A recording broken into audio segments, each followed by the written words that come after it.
Ako si Billy. Matagal ko nang iniwan ang syudad, ang mga kalsadang puno ng alaala, at ang gabi-gabing bangungot na paulit-ulit na bumabalik. Lumipat ako sa isang liblib na baryo, sa kabundukan, kung saan halos walang signal at kakaunti ang tao. Ang sabi ko sa sarili ko, dito ko sisimulan ng panibagong buhay. Dito ko itatago ang sikreto na matagal nang nagpapabigat sa dibdib ko. Ang pagkamatay ng aking matalik na kaibigan. Sa kamay ko pa mismo. Hindi ko yun sinasadya. Isang gabing napakasama ng panahon, nagtalo kami nun. Naitulak ko siya at nagkasuntukan kami.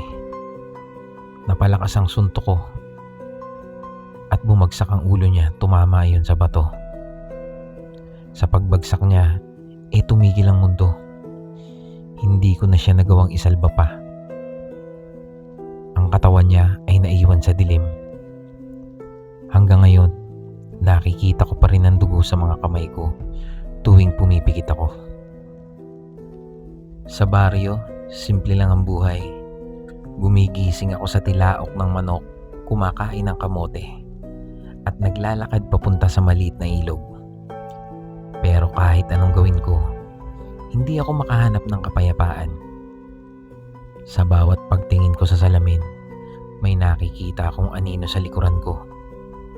Minsan, naririnig ko ang tinig niya. Mahina, pero malinaw. Isang gabi, habang nakahiga ako, narinig ko ang katok sa bintana. 3 beses.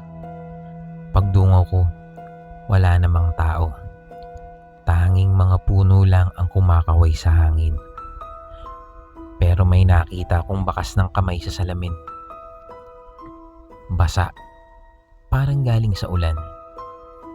Kahit hindi naman umuulan. Simula noon, hindi na ako nakatulog ng mahimbing. Lagi kong naririnig ang yabag sa paligid ng bahay.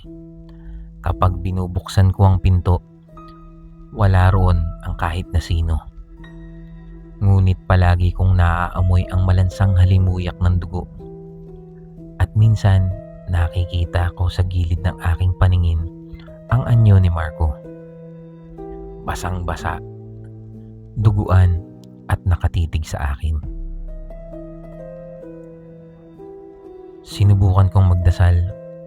Sinubukan kong umiyak ng umiyak. Pero walang lumalabas na ginhawa. Mas lalo pa itong lumalala. Sa tuwing magsasalita ang mga taga-baryo, pakiramdam ko pinag-uusapan nila ako. Kahit wala silang sinasabi na direkta, ramdam kong nakikita nila ang bigat na pilit kong tinatago. Dumating ang gabi ng pista ng baryo. Lahat nagsasaya. May sayawan at kantahan.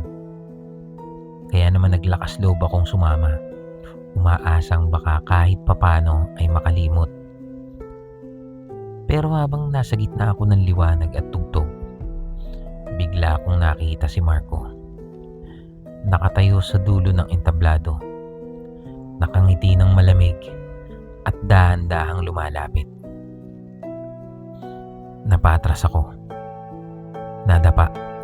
Ngunit wala namang nakakita, kundi ako lamang. Ang mga tao, patuloy lang sa pagsayaw. Walang pakialam sa nakikita kong bangungot. Tumingin ako sa paligid. Lahat nakangiti, lahat masaya. Kitang-kita kong hindi nila nakikita ang aking nakikita. Isa-isa silang naging mga anino na parang pinaglalaruan ako. Tumakbo ako pauwi, pawis na pawis, nanginginig. Pagdating ko sa bahay, inabutan ko ang pinto na nakabukas. Dahan-dahan kong sinilip ang loob. At doon, nakita ko ang aking matalik na kaibigan. Si Marco, nakaupo sa lamesa. Duguan pa rin pero nakangiti. Sa tabi niya, may bakanting upuan. Tinapik niya iyon. para makaupo ako. Hindi ko na alam kung alin ang totoo. Ang baryo ba ay ligtas na pugad o isang kulungan ng aking sariling demonyo? Ang bangkay ba ni Marco ay naiwan sa syudad o daladala ko siya saan man ako magpunta?